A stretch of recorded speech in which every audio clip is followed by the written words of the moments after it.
오늘 말씀은 예수님의 고난의 흔적에 대해서 함께 은혜를 나누겠습니다. 우리 사람이 인생을 살아가다 보면은 많은 흔적을 남기게 됩니다. 또한 세상에도 흔적을 남기지만 자기 몸에도 흔적이 남게 됩니다. 그 사람의 손과 그 사람의 얼굴을 보면 그 사람의 삶의 흔적을 볼 수 있다고 말합니다. 아브라함 링컨은 이런 말을 했습니다. 사람은 40살이 넘으면 자기 얼굴에 책임을 져야 한다라고 말하고 있습니다. 40살 넘으면 지금까지 내가 어떻게 살아왔는가 얼굴에 나타난다고 하는 것입니다. 과연 저와 여러분들은 지금 어떤 삶의 흔적들을 각자 자기의 얼굴과 자기 손에 가지고 있는지 한번 생각해 보시기 바랍니다. 우리가 고생하시던 옛날에 먹고 살기 힘든 우리나라의 그 역사 가운데 많은 고생을 하신 부모님들을 보면 어김없이 자녀 사랑의 흔적을 볼 수가 있습니다. 굳은 살이 박힌 발, 트고 갈라진 손, 껄껄한 손, 또 약간 흰 허리, 또 깊게 골팬 주름살, 하얗게 새어가는 흰머리, 또 그뿐이 아닙니다. 자녀들을 볼 때 미소 짓는 피어나는 사랑의 얼굴들, 이러한 것들이 하나의 자녀 사랑하는 흔적으로 보게 되는 것입니다. 누구든지 그런 부모님을 보면 절로 고개가 숙여지고 또 그런 부모님 앞에 존경심이 생기는 것입니다. 놀라운 사실은 우리 하나님 아버지께서도 우리 하나님의 백성, 하나님의 자녀를 위해서 사랑의 흔적을 가지고 계신다는 것입니다. 성경에는 그 흔적에 대해서 이렇게 표현하고 있습니다. 이사야 49장 15절에 16절 상반절을 보겠습니다. 시작. 년이 어찌 그 젖먹는 자식을 잊겠으며 자기 태에서 난 아들을 긍휼히 여기지 않겠느냐. 그들은 혹시 잊을지라도 나는 너를 잊지 아니할 것이라. 내가 너를 내 손바닥에 새겼고. 우리 하나님은 부모가 여인이 그 젖먹는 자식을 어찌 잊겠느냐. 그러나 하나님은 결코 너희를 잊지 않는다. 너희 이름을 하나님의 손바닥에 문신을 할 정도로 새길 정도로 내가 너희들을 사랑하고 있다라고 말하고 있는 것입니다. 그런데 손에 문신할 정도가 아니라 우리 하나님은 십자가에서 온몸에 우리 자녀들을 사랑한 흔적을 가지고 계신다는 것을 우리가 잊지 않기를 바랍니다. 혹시 여러분 하나님의 사랑이 의심스러우면 하나님이 정말 나를 사랑하실까? 나와 내 자녀들을 사랑하고 있을까? 의심이 된다면 십자가에 달리신 예수님의 모습을 바라보시기 바랍니다. 그분이 당하신 고난의 흔적이 내가 너희를 이렇게 사랑하고 있다라는 표현을 하고 있는 것입니다. 쇠구슬이 달려있는 채찍에 온몸을 맞아서 온몸에 살이 찢겨져 나가는 그러한 흔적을 가지셨습니다. 우리의 죄악으로 말미암아, 우리의 질병으로 말미암아, 우리가 고통받는 저주로 말미암아 하나님께서 그것을 담당하시려고 내 사랑하는 자녀들이 저주에 있지 않도록, 내 사랑하는 자녀들이 질병과 고통에 있지 않도록, 내 사랑하는 자녀들이 행복한 평화와 구원을 얻기 위해서 자신의 온몸에 이러한 상처를 가지신 흔적이 있다는 것입니다. 오늘 그 흔적을 하나하나 묵상하면서 다시 한번 하나님의 사랑의 넓이와 깊이와 그 말할 수 없는 은혜를 여러분 경험하시고 더 깊이 감사하는 계기가 되시길 예수님 이름으로 축원합니다. 십자가에 달리신 예수님은 내가 너희를 사랑한다, 이렇게 사랑한다는 표현입니다. 하나님이 우리를 사랑하는 증거가 무엇이냐? 십자가에 달리신 예수님을 바라보면 하나님이 나를 얼마나 사랑하신다는 증거를, 흔적을 통하여 우리는 그 말할 수 없는 사랑을 확인할 수가 있는 것입니다. 여러분, 그 의심 많은 도마, 예수님의 제자들 가운데 의심 많은 도마라는 사람이 있습니다. 예수님이 부활하신 것을 직접 목격한 제자들의 말을 믿지 않았습니다. 나는 내가 예수님의 그 흔적, 손에 못 박힌 흔적, 발에 못 박힌 흔적, 창에 찔린 흔적을 내가 보지 않고는 부활하신 예수님을 믿지 못하겠다라고 말했을 때 예수님이 어느 날 후에 나타나서, 몇 날 후에 나타나서 도마야 의심하지 말고 내 손가락을 내 손에 못자국에 넣어봐라, 옆구리에 그 창자국에 넣어보라 라고 흔적을 보여주셨습니다. 자, 그것을 볼 때, 예수님이 그 흔적을 볼 때 도마는 그 자리에 무릎 꿇고 나의 하나님이십니다라고 고백하는 걸 볼 수 있습니다. 바로 누구 때문에 이 흔적을 가졌는가? 누구 때문에 예수님은 온몸에 우리를 사랑하는 흔적을 가지고 있는가 하는 것입니다. 로마서 5장 8절에는 이렇게 말씀하고 있습니다. 다 같이 시작. 우리가 아직 죄인 되었을 때 그리스도께서 우리를 위하여 죽으심으로 하나님께서 우리에 대한 자기의 사랑을 확증하셨느니라. 우리가 생각할 때 우리를 만드신 창조주 하나님, 우리를 지으신 하나님은 정말 우리를 사랑하고 계실까? 하나님은 사랑이니라라고 성경에는 표현되어 있는데 어떻게 사랑했는가? 바로 그 증거, 그 확증이 역사적으로 2000년 전에 이 땅에 오신 예수님을 통하여 내가 너희를 사랑하고 있다, 하나님이 너희를 그토록 사랑하고 있다고 온몸에 사랑의 흔적을 가지신 확증을 해 주신 것입니다. 그래 우리가 십자가를 바라볼 때 하나님은 나를 이렇게 영원히 사랑하고 사랑하고 또 사랑하고 이렇게 흔적을 남겼다는 것을 저와 여러분들이 볼 수 있기를 바랍니다. 요한일서 4장 10절에 보면 우리가 하나님을 사랑해서 주님을 만난 것이 아닙니다. 요한일서 4장 10절 볼까요? 시작. 사랑은 여기 있으니 우리가 하나님을 사랑한 것이 아니요 하나님이 우리를 사랑하사 우리 죄를 속하기 위하여 화목제물로 그 아들을 보내주셨습니다. 우리가 하나님을 사랑해서 하나님이 우리를 위해 죽으신 것이 아니라 우리가 원수 되었을 때 우리 하나님이 먼저 우리를 사랑하사 독생자 예수 그리스도를 보내주셨고 화목제물로 보내주셔서 우리에게 그 하나님과 우리 사이에 그 원수된 관계를 회복하시고 다시 하나님의 자녀로 받아주신 것입니다. 그러므로 우리 예수님이 십자가 위에서 양손과 양발에 못 박히시고 피 흘려 죽으신 그 모습이 저와 여러분들을 사랑한 증거라고 하는 것입니다. 오늘 이번 주는 예수님이 고난당하신 고난주간입니다. 종려주일이라고 오늘 말씀하기도 합니다. 특별히 오늘 이 시간 어머니의 사랑보다 더 큰 사랑을 베푸신 예수님을 깊이 생각하므로 우리를 진리로 낳으시기 위해서 사랑의 흔적을 자신의 몸에 새기신 것을 만져봄으로 놀라우신 그 사랑을 느끼시기 바랍니다. 여러분, 어머니의 사랑, 부모님의 사랑보다 더 크신 하나님의 사랑. 여러분, 부모님도 자녀를 낳기 위해서 흔적이 있죠. 아기를 가진 흔적, 아기를 10달 동안 또 자기 몸 안에서 이렇게 자라나는 그것을 경험한 흔적이 있고, 아기를 낳는, 그래서 죽기까지, 어떤 아이를 낳다가 죽기도 하죠. 피 흘리고 모든 걸 다 살이 찢어지고 피 흘리는 그런 고통 가운데 자녀를 낳았습니다. 우리 장사모도 아기를 가졌을 때 이게 배가 막 트더라고요. 그 튼 것이 지금 40년, 50년이 지나도 그대로 있어요.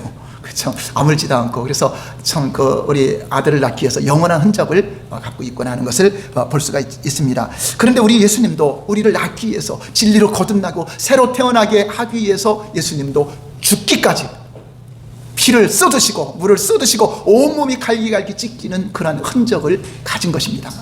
어떤 아이가 불 속에 있을 때 다른 사람들은 다 도망가는데 부모님은 아이를 구하러 달려갑니다. 아이를 구하러 들어가서 아이를 건져놓고 온몸에 화상을 입고 막 찌그러진 얼굴로 살아갑니다. 아이는 우리 부모님을 만날 때, 우리 어머님을 만날 때 창피하고 그를 피하고 싶고, 왜 우리 어머니 이렇게 생겼을까 하니 나중에 커서 알고 보니까 우리 어머님이 나를 구하기 위해서, 불 가운데서 구하기 위해서 그 화상을 무릅쓰고 하는 그 흔적을 가진 그 사랑.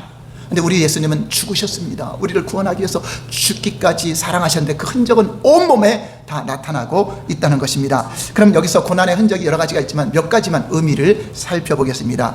첫 번째, 가시관을 쓰신 예수님은 머리에 고난의 흔적을 남기셨습니다. 가시관을 쓰신 예수님, 그냥 가시관을 썼다 이것이 아니라 그 가시는 어마어마한 큰 가시가 이 머리에 찍히는 겁니다. 여러분, 가시에 찔려 보셨나요? 찔리니까 아프죠? 바느질하다가 손끝만 조금만 찔러도 아프죠? 또 일하다가 가시에 찔리면 얼마나 아픕니다. 작은 가시에도 통증을 느끼는데, 우리 예수님이 찔리신 가시는 한 5cm, 7cm, 10cm 되는 긴 가시, 얼마나 예리한지 그 가시관을 만들어서 머리에만 올려놔도 이게 따갑고 아플 건데 그것을 그냥 머리에 박아버렸습니다. 생살이 찢어지고 이마가 찢어지고 머리가 찢깁니다. 피가 막 흐릅니다. 줄줄줄 흐릅니다. 얼마나 아프시겠습니까? 예수님은 인간의 모든 저주를 대신하기 위해서 가시관을 쓰신 것입니다. 물론 우리가 머리로 생각으로 짓는 죄, 그것을 감당하기 위해서 머리에 흔적을 가지기도 하신 것입니다. 그러나 근본적으로 성경적으로 볼 때 그 가시는 바로 저주에 대한 상징입니다. 창세기 3장 17절에서 18절 상반절을 보니까 볼까요? 다 같이 시작. 아담에게 이르시되 내가 내 아내의 말을 듣고 내가 너더러 먹지 말라 한 나무 실과를 먹었은즉 땅은 너로 인하여 저주를 받고 너는 종신토록 수고하여야 그 소산을 먹으리라. 땅이 내게 가시덤불과 엉겅퀴를 낼 것이라. 아담과 하와가 범죄하기 전에는 땅에 가시와 엉겅퀴가 없었습니다. 아담과 하와가 범죄했기 때문에 그 죄값으로 땅이 저주를 받아서, 우리 사람의 몸이 땅이죠. 흙으로 만들었죠. 이것을 비유하여 표현한 것입니다. 땅이 저주를 받아서 가시가 나온 것입니다. 그래서 가시라고 하는 것은 저주의 상징, 죄의 상징을 말하는 것입니다. 그래서 그 가시관을, 우리 인간이 써야 될 가시관을 우리 예수님이 대신 그 가시관을 쓰게 된 것입니다. 예수님은 가시관을 쓰셔야 될 이유가 전혀 없습니다. 죄를 짓지도 않았습니다. 허물도 없는 하나님의 아들이 이 땅에 사람의 몸을 통해 나타나신 의로우신 분이십니다. 그런데 왜 죄를 짓지 않으셨음에도 불구하고 가시면류관을 쓰셨습니까? 그것은 내가 써야 될, 인간이 써야 될, 여러분들이 써야 될 가시관, 저주의 가시관을 예수님이 담당하신 것입니다. 우리 예수님은요, 만왕의 왕이십니다. 하늘에 전능하신 하나님이고, 성경에 보면은 하나님께는 영광의 면류관, 수많은 면류관을 쓰시는 분이고 왕의 왕관을 쓰셔야 될 분입니다. 그런데 우리 인간의 죄가, 예수님으로 하여금, 창조주 하나님으로 하여금 가시관, 저주의 간을 쓰게 만들게 된 것입니다. 예수님은 그런 인간을 끝까지 사랑하셔서 우리를 위해서 내가 써야 될 가시관을, 여러분이 써야 될 가시관을 대신 쓰시면서 저주를 받으신 것입니다. 그러므로 우리는 예수님의 공로로 구원받은 성도들에게 이제는 가시 면류관이 아니라 의의 면류관, 생명의 면류관, 영광의 면류관을 쓰도록 하신 것입니다. 그 가시관, 모진 고통의 가시관, 저주는 주님이 당하시고 너희들에게 영광의 면류관, 의의 면류관을 주려고 하신 그 사랑입니다. 내가 희생함으로 너희들이 살아난다. 이게 부모님의 사랑과 하나님의 사랑이 이렇게 우리에게 전해져 오는 것입니다. 우리는 얼마나 큰 축복을 받았습니까? 디모데후서 4장 8절 볼까요? 시작. 이제후로 나를 위하여 의의 면류관이 예비되었으므로 주 곧 의로우신 재판장이 그날에 내게 주실 것이며 내게만 아니라 주의 나타나심을 사모하는 모든 자에게입니다. 이제 우리에게는 가시 면류관이 아니라 의의 면류관, 영광의 면류관을 사도 바울뿐만 아니라 우리 주님을 사모하고 믿는 자들에게 모두가 다 영광의 면류관을 주신다고 약속하고 있습니다. 이것이 놀라운 하나님의 사랑입니다. 그러므로 여러분들이 저주가 성량되었음을 믿으시기 바랍니다. 가게에 내려오는 저주가 끊어졌습니다. 우상숭배의 저주가 끊어졌습니다. 질병의 저주가 끊어졌습니다. 여러분들이 이 땅에 나타나는 모든 저주 끊어졌다고 말하시기 바랍니다. 우리는요, 이 세상이 나타난 것으로 갑자기 나타난 것이 아니라 하나님의 말씀으로 나타났다고 말하고 있어요. 말씀으로 기록하니까 나타난 것이 아니라 하나님이 말씀하시니, 말을 하시니 이것이 빛이 있으라 하시니 빛이 있었다. 하나님이 입 다물고 창조한 것이 아니라 말함으로 창조했습니다. 그럼 하나님 말씀은 영이요 생명입니다. 우리가 살아가는 것도 내가 세상에 먹은 지식이나 세상에 먹은 것으로 살아갑니다. 그 생각대로 살아가죠. 그래, 예수를 먹는 사람은 예수로 말미암아 삽니다. 그럼 뭐를 먹는 거죠? 예수님의 말씀을 먹었어요. 하나님의 창조된 말씀을 먹었고 그것이 영이요 생명이요, 그 말씀대로 살아가는 자들이 진짜 영생을 누리는 삶입니다. 그러므로 우리도 이제 한번 따라서까요? 나에게는, 나와 내 가정은 저주가 끝났다.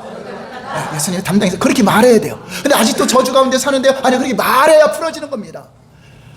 우리 예수님은 채찍에 맞으면 너희가 나음을 입었다. 그러니까 어떻게 말해야 돼요? 내가 나을 것이라 말해야, 나았다고 말해야 돼요. 자, 따라서요. 나는 모든 질병이 치유받았다. 어떤 이들은 세상에 나가서 거짓말도 잘하고 그러는데 하나님께 오면은 안 낫는데 하나님 제가 어떻게 거짓말을 합니까? 낫다고 말 못해요. 그건 사단에게 속는 겁니다. 말을 해야 나아지는 겁니다. 이 산이 명하여 바다로 던져줄 줄 믿고 마음에 의심하지 않고 그 말하는 것이 이룰 줄 믿고 마음에 의심치 않고 그대로 되리라. 말을 해야 돼요. 예수님도 말을 합니다. 나사로야 그냥 살아나요. 말하니까 살아나요. 나사로야 나오너라. 큰 소리로 말하니까 나옵니다. 더러운 귀신아 떠나가라 명하였습니다. 말하니까 떠나갑니다. 그러니까 아직 안 됐어도 말을 해야 돼요. 나는 치료받았다. 나는 깨끗함을 받았다. 나는 정상적인 활동을 한다. 왜냐하면 예수님이 그렇게 하셨다. 그런데 안 돼. 천장은. 그러니까 의심하지 말고 그 말한 대로 하나님이 풀어가는 것입니다. 한번 따라서 할까요? 말이 먼저다. 네, 하나님 말씀을 풀어놓은 겁니다. 여러분들이 세상 말을 하는 것이 아니라 하나님 말을 해야 돼요. 이제 예수님이 저주를 받으셨으니 여러분에게 이제 저주가 와야 돼? 안 와야 돼? 안 해요. 그럼 끝났다고 여겨야 돼. 이제 일찍 죽는 저주도 끝났다. 질병과 모든 가게에 흐르는 저주는 끊어졌느니라. 저주가 떠났느니라. 나는 치료받았다. 그렇게 말해야 환경이 열려지는 거예요. 하늘에서 뜻이 이루어진 것이 땅에 이루어진 것처럼 하나님이 이미 말씀으로 우리에게 영이요 생명으로 주셨으면 내 안에 그것이 임식돼서 그것을 말하는 것입니다. 믿음으로 말하는 것입니다. 오늘 나에게는 좋은 일이 있을 것이다. 여호와 이래로 내가 가는 곳에는 차를 세울 곳이 있을 것이고 이런 것을 말을 해야 돼요. 한번 해보세요. 경험해보세요. 작은 것부터 한번 해보세요. 놀라웠게 하나님이 그 말이 풀어지는 거예요. 말하지 않으면 아무 일도 안 일어나요. 여러분 장사모에게 물 떠오라고 말해야 나갔다 오죠. 말 안 하지 않으면 그대로입니다. 근데 우리는 진리를 말하는 것이에요. 생명을 말하는 것입니다. 자, 이제 저주는 누가 받으셨다? 예수님이 가져가셨습니다. 저주의 가시가 머리에 찔리심으로, 피를 흘리심으로 말미암아 저주가 끝났음은 그냥 끝난 게 아니라 주님이 담당 대가를 지불했기 때문에 끝난 것을 믿어야 여러분 가정에 저주가 없는 것입니다. 가난의 저주는 끝났다. 주님이 가난해 주셨으면 나는 부유케 되었니라. 그렇게 말해야 돼요. 내가 가진 것에도 나는 내 재체는 풍성하다. 하나님이 공급할 것이다. 하나님이 주셨다. 하나님이 이미 부유케 하셨다고 했으면 그대로 되는 것입니다. 근데 입 다물고 있으면 안 돼요. 말을 해야 돼요. 나는 나았다. 나는 치유받았다. 나는 건강하다. 나는 부유하다. 라고 그 마인드로 살아갈 때 여러분 삶의 환경이 움직여지는 것입니다. 할렐루야. 이 얼마나 엄청난 축복입니까? 이제 우리가 구할 것은 세상의 금면류관이 아닙니다. 여러분 세상에서 올림픽 따기 위해서 금메달 따기 위해서 금면류관을 따기 위해서 얼마나 피 터지게 일하고 얼마나 힘쓰고 노력합니까? 그것을 이제 썩어질 것인데 이 땅에 뭐 금메달도 갖고 있으니까 어떤 분이니까 가난하니까 그거 다 팔아먹더라고요. 팔게 돼요. 우리는 영광의 면류관, 의의 면류관, 영원한 면류관을 바라보며 살아가는 것입니다. 이 땅의 것은 여러분이 일을 할 때, 무엇이 필요할 때 하나님이 공급해 주는 것으로 살아가는 것입니다. 그것이 목적이 되면 안 됩니다. 우리의 목적은 영광의 면류관, 생명의 면류관, 의의 면류관이 우리에게 예비되어 있는 것을 바라보고 그게 상급을 그렇게 표현하는 겁니다. 베드로 전서 5장 2절에 4절 볼까요? 시작. 너희 중에 있는 하나님의 양무리를 치되 억지로 하지 말고 하나님의 뜻을 따라 차원함으로 하며 더러운 이득을 위하여 하지 말고 기꺼이 하며. 이건 뭐죠? 사명을 감당할 때, 교회에서 여러분에게 주어진 일을 할 때, 영혼들을 맡아서 전도 회장님이 일할 때, 여러분이 식사 봉사할 때, 모든 일 할 때 억지로 하지 말아라. 기꺼이 차원함으로 기쁨으로 하라는 것입니다. 왜 그럴까요? 시작. 맡은 자들에게 주장하는 자세를 하지 말고 양무리의 본이 되라. 그리하면 목자장이 나타나실 때 시들지 않은 영광의 관을 얻으리라. 영광의 면류관을 얻으리라. 그러니까 우리는 이런 여러 살아가는 모든 것이 상급이 된다는 것입니다. 섬기는 삶, 사역하는 삶, 모든 삶이 하늘의 아름다운 영광의 면류관으로 아름다운 상급이 예비되어 있음을 믿으시기 바랍니다. 왜 그렇죠? 예수님이 가시관을 쓰셨기 때문에.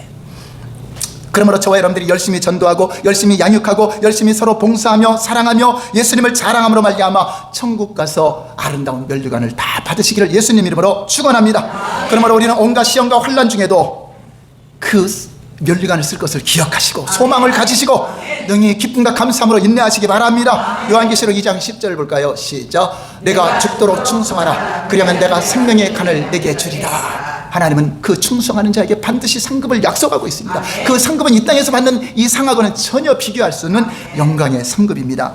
자, 두 번째 볼까요? 두 번째 시작. 양손과 양발에 못 박히신 예수님은 손과 발의 고난의 흔적을 가지셨습니다. 온몸의 채찍으로 말미암아 우리의 질병 때문에, 우리의 고통 때문에, 우리의 모든 죄악 때문에 담당하신 그분이 온몸에 상처도 있지만 머리에 가시관만 쓰신 것이 아니라 손과 발에 큰 대못이 박혀서 구멍이 뚫어졌습니다. 예수님은 인간의 손과 발로 지은 모든 죄들을 담당하신 것입니다. 우리가 죄를 짓 때 발로 가면서 그렇죠. 손으로 죄를 짓죠. 이 모든 것들이 이 마음에 있는 것이 손으로 나타나 죄를 짓고 발로 나타나 죄를 짓는 거죠. 내가 도적질을 하는 것도 발로 가야 되고 손으로 가야 되고 하는 것처럼 손과 발의 모든 죄의 흔적들을 주님이 담당하셨습니다. 우리가 상상할 수 없는 고통이 예수님께 가해진 것입니다.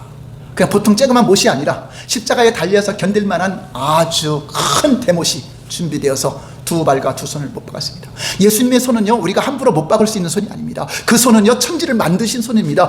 마치 지구나 별들을 공처럼 갖고 노는 손입니다. 그 손은 창조주의 손이요, 손만 대면 죽은 자가 살아나고 손만 대면 이적이 나타나고 그런 손입니다. 우리가 못을 박는다고 박히는 것이 아니라 스스로가 못을 박은 것입니다.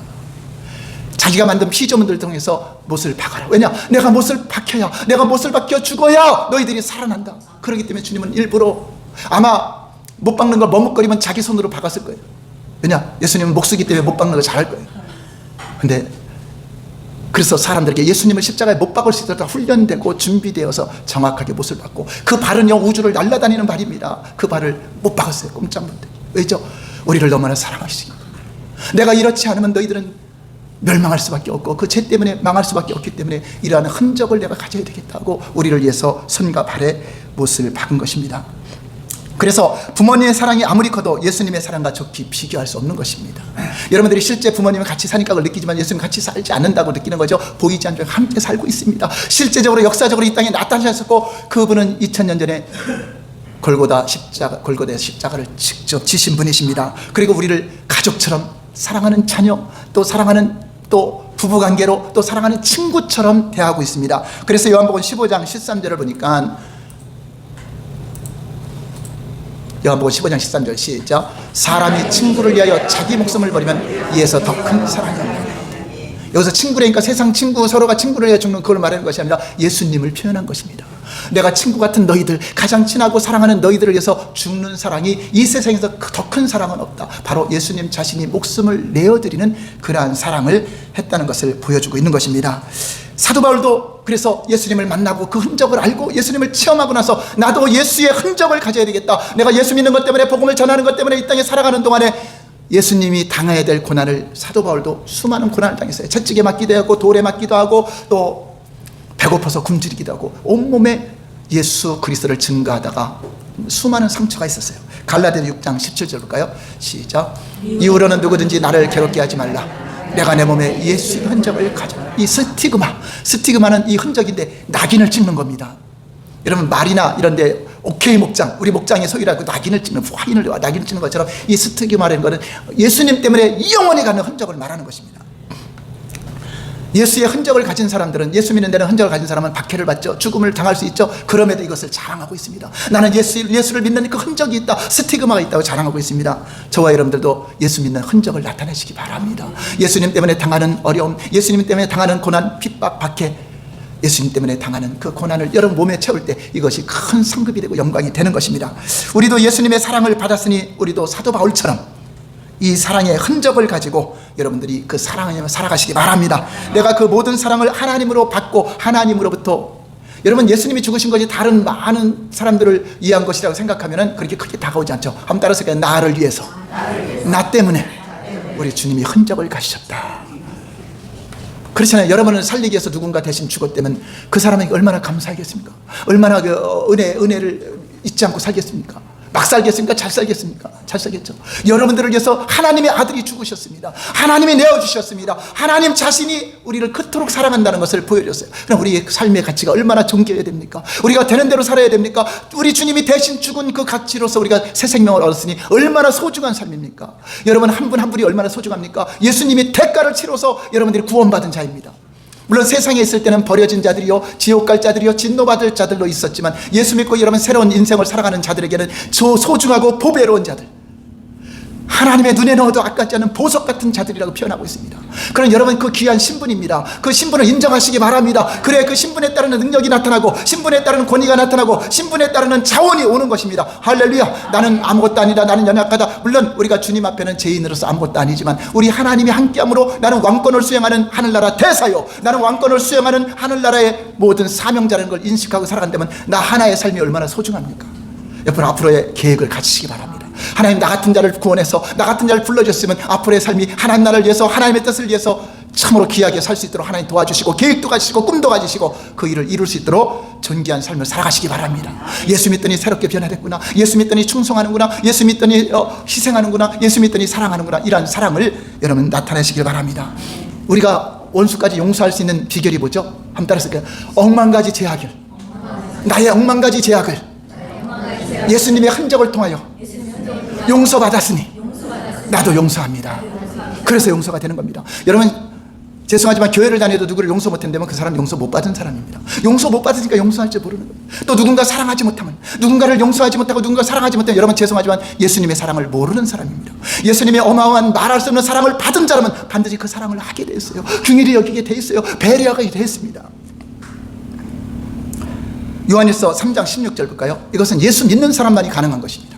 시작. 그가 우리를 위하여 목숨을 버리셨으니 우리도 이로써 사랑을 알고 우리도 형제들을 위하여 목숨을 버리는 것이 마땅하다. 우리 주님이 목숨을 버려서 온몸의 스티그마, 온몸의 하나님의 흔적을 가지고, 사랑의 흔적을 가지고 우리를 사랑해서 죽기까지 사랑했으니 그것을 여러분들이 진짜 믿는다면 여러분 아는 것입니다. 여러분이 체험으로, 경험으로, 그래서 내가 구원받고 그래서 내가 영생을 누리는 자라면은 그 사랑을 하게 돼 있어요. 모르는데 어떻게 합니까? 내가 사랑도 못 받는데 남을 어떻게 사랑합니까? 남을 어떻게 배려합니까? 그러므로 여러분 사랑은 희생입니다. 누구에 대한 희생? 상대방에 대한 희생입니다. 예수님이 이렇게 희생한 것은 자신을 위해서요, 우리를 위해서요, 대상을 위해서, 하나님이 사랑하지 않은 대상을 위해서 희생한 겁니다. 여러분들이 사랑을 실천한다는 것은 나보다 형제를, 나보다 이웃을, 나보다 연약한 자들을 배려하는 것입니다. 누군가 힘든 사람이 있고 아픈 사람이 있으면 그 사람을 배려할 줄 알아야 돼. 나는 잠깐 봐도 힘든데 이 사람 가족들은 얼마나 힘들까, 얼마나 고통 가운데니까 이해하시고 그들을 더 나라도 이들 가정에 도움이 줄까, 이 사람에게 내가 도움을 줄 수 있을까, 이런 배려하는 그것은 하나님을 믿는 자만이 하는 겁니다.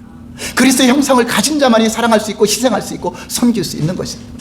그러면 자기를 부인하고 주를 따르라는 것은, 자기를 부인하고 십자가를 지고 따르라는 것은 네가 죽으라는 거잖아요. 예수님이 십자가를 지고 죽어요, 살아요? 죽잖아요. 우리도 자기 십자가를 지고 자기를 부인하는 똑같은 말입니다. 십자가 지는 자체가 죽음이요, 나를 부인하는 거잖아요. 내가 살아나니까 문제야. 내가 사니까 나요 내가 무엇을 했다죠. 우리가 부인한다는 것은 나를 인정하지 않는 것입니다. 상대방을 배려하는 것입니다. 상대방을 존귀 여기고 높이 여기는 것입니다. 그래서 나는 죽었습니다.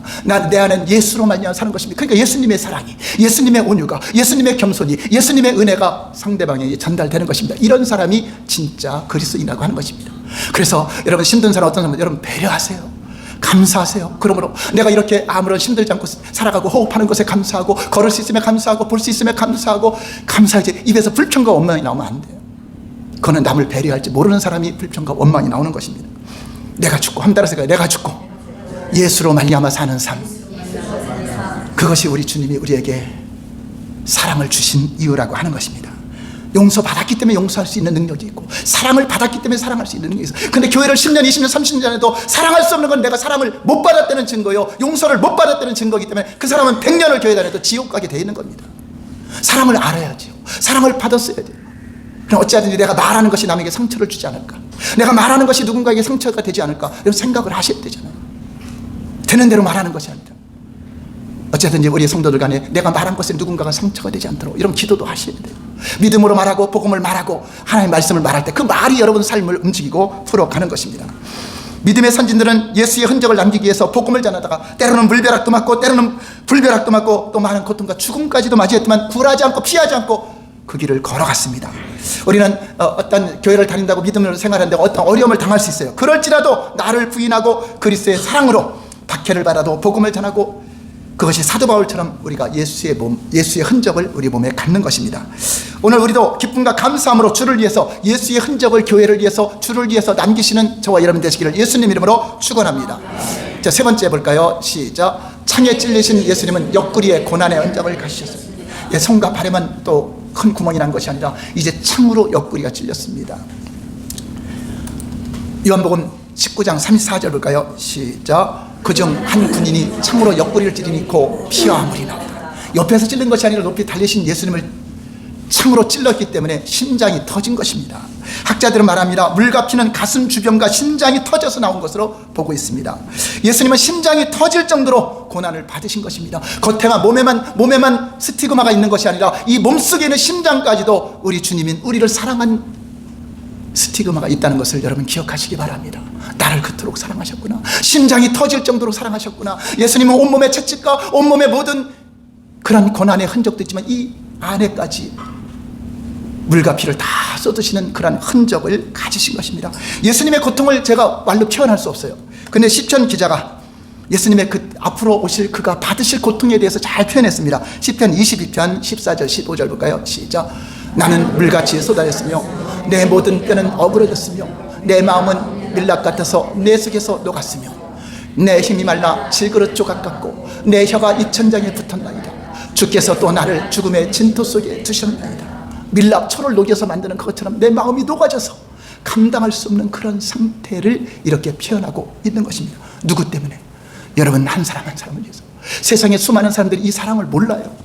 그토록 하나님이 사랑한 걸 몰라요. 하나님은 당신을 사랑하십니다. 말로만 그렇게 생각하고 있죠. 이토록 이렇게 사랑하셨는데, 여러분 그 부모가 누가 이렇게까지 사랑합니까? 누가 이렇게까지 자신을 다 송두리째 내어주면서 사랑하는 부모가 있겠습니까? 이 모든 고난은 하나님의 말씀을 이루시기 위해서 이 땅에 오셨다라고 말하고 있습니다. 사람은 애초에 창조할 때 땅에서 나는 떡만 먹고 사는 존재가 아니라 하나님 입으로 나오는 말씀으로 살도록 지음받았기 때문에 그것이 선한 일입니다. 그래서 선한 일을 위해서 지음받았기 때문에 우리는 이제 말씀대로 살아가기를 주님은 원하고 계십니다. 요한복음 19장 36절 37절 볼까요? 시작. 일어난 것은 그가 뼈가 하나도 꺾이지 아니하리라 한 성경을 응하리라 하려 함이라. 또 다른 성경에 그들이 그를 찌른 자를 보리라 하였느니라.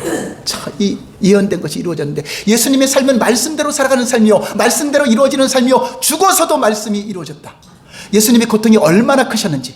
이제 해가 지면 안식일이 시작되기 때문에 빨리 이제 무덤에 넣어야 되기 때문에 이제 다리를 꺾어서, 안 죽었으면 다리를 꺾어서 더 고통을 줘서 죽이려고 하는데 예수님은 너무나 고통스러워서 이미 숨을 거두셨다라고 표현하고 있습니다. 죽는 순간과 죽은 후에도 말씀이 성취됐다. 예수님은 고통을 피할 수 있었지만 피하지 않았어요. 스스로 당한 겁니다. 이렇게 당하는 고통이 너희를 살리는 것이 되고 너희 저주가 성량되고 질병이 성량되고 모든 삶의 가시와 왕권기가 제거되기 때문에 이렇게 한 것입니다. 그럼 그것이 여러분 가정에, 여러분 삶에 체험이 되고 증거가 될 때 예수의 증인이라고 하는 것입니다. 여러분 선포하시기 바랍니다. 아직 상황이 안 변했더라도 선포하세요. 나는 부욕해 되었다, 나는 맡긴 것이 해결되었다, 우리 주님이 하셨다라고 말하면 그 말을 하는 겁니다. 저는 거짓말을 못했는데요, 거짓말이 아니잖아요. 안 나왔는데 어떻게 나왔다고 말합니까? 주님이 말하고 있잖아요. 나사로 아직 죽었는데 어떻게 나오라고 말합니까? 예수님은 거짓말 하시나요? 전에 양순길 권사님이 팔 꼬부러진 사람을 모시고 제 철야기도 같이 왔어요. 목사님이 팔을 펴라니까 제가 옆에서 이분은 원래 못 피는 사람인데요, 그러니까 목사님 뭐래요? 가족 때문에 안 난다는 거예요. 왜 저 때문에? 저는 그게 몰랐으니까. 아니, 꼬부라진 이 사람을 피라 그러니까 저는, 목사님 거짓말하지만 지금 꼬부러 있는 사람 어떻게 피라고 합니까? 제가 말렸다니까, 목사님 이 사람 우리 못 피는 사람이니까. 그걸 못 깨달으니까. 제가 교회 다닌 지 얼마 안 됐을 때 양생원사님이 어떻게 전도해갖고 기도해 왔는데 꼬부라진 사람인데 피라 그랬는데 제가 못 피는 사람입니다. 그러니까 가족들의 믿음 때문에 안 된다. 가족은 아니었는데 지금 그게 아직도 기억이 나요.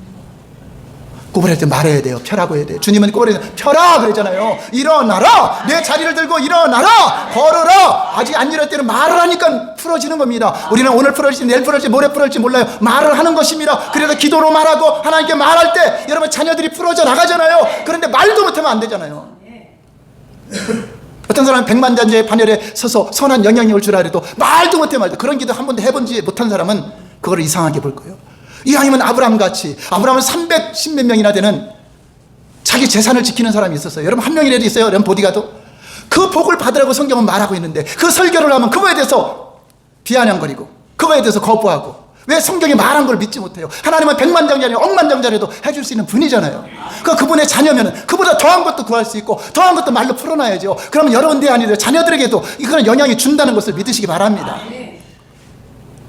저는 우리 성도님들이 하나님의 말씀의 그 마인드를 가지고 그걸 풀어줘서 실제 경험이 돼야 돼요. 체험이 돼야 돼요. 여러분 몸에도 건강도 그렇게 말을 해야죠. 나는 나았다. 나는 정상이다. 근데 왜 안 났는데 어떻게 낫다 그래? 주님이 그랬잖아요. 나았다고 말하고 말하는 것이 이럴 줄 믿으면 아직 안 이뤄. 이럴 줄 믿으면 그대로 되리라. 이 말도 못 믿으면 안 되잖아요. 믿음의 말을 하시기 바랍니다. 믿음의 말을 선포하시기 바랍니다. 우리 이정호 원사님 만나면 진짜 힘든 가정 너무나 제가 잘 알아요. 기도 많이 하고 막 금식하면서 작정해 와요. 말은요 항상 믿음의 말을 해요. 저는 놀라운 역사를 한번 일으킬 것 같아요. 아무리 순정하게도 믿음의 말을 해요. 제 옆에 있어서가 아니라 참 대단하다. 그런 가운데서도 이렇게 믿음의 말을 선포하는구나. 그 믿음의 말이 중요해요. 하나님은 그 말을 이루는 겁니다. 그 말하는 것이 이룰 줄 믿고 마음에 의심하지 않으면 그대로 되리라. 근데 나가보니까 그대로야 또 의심은 안 되잖아요. 그냥 됐다고 믿으세요. 제가 맨날 62kg 말을 했어요. 그때 몸무게 62kg 딱 멈춰버렸어요. 한 2년 전에. 더 이상 안 내려가요. 제 키하고 뭐가 똑같아요. 마네킹 있는 거 딱 입으면 딱 맞아요. 저는 그렇게 되려 상상도 못했는데 그냥 말로 했어요. 내 키와 몸무게는 62kg다. 그 72kg까지 가다가 68, 67, 65 개숫자가 되려 60에서 딱 멈추더라고요. 이거는 제가 이제 몸에 대해서 말한 거죠. 혈당도 140, 150 막 그 혈당이 가죠. 그 혈당이 아니라 나는 정상으로 회복되었다. 공복 혈당은 100 이하로 되었다. 계속 선포하는 거죠. 근데 오늘 보니까 97, 96 나와. 저는 역사상 본 적이 없는 숫자를 보는 겁니다. 깜짝 놀라죠. 혈압도 120에 80 항상 그 말을 해요. 그 병원에 가서 보면 그냥 혈압 120, 80이라 그래요. 그러다 이번에 보니까 86이 나왔대 뒤에. 뒤에가 좀 높네. 저기 신경 안 써요. 나는 정상이다 라고 말하니까. 그러니까 여러분들이 그런 부분에 몸에 대해서도 계속 말로 풀어놓으세요. 여러분 주님이 당하신 그 고난이 여러분들에게 저주가 성령돼서 축복이 되고 여러분의 죄가 다 성령돼서 의롭게 되고 그것을 인정하고 살 때 여러분 의인에게 하나님은 그 세상에 있는 재정도 다 누구한테 주려고 예비됐다 그랬어요. 의인에게 주려고. 여러분 의롭게 됐다고 믿어야죠. 그래서 저와 여러분들이 얼마나 말씀대로 살아가고 말씀대로 말하고 있는가, 아니면 현상을 보고 말하고 세상 말을 하고 있는가, 이것을 점검하시기 바랍니다. 그러면 하나님의 말할 수 없는 그 큰 사랑을 받은 우리는 어떻게 살아가야 되는가?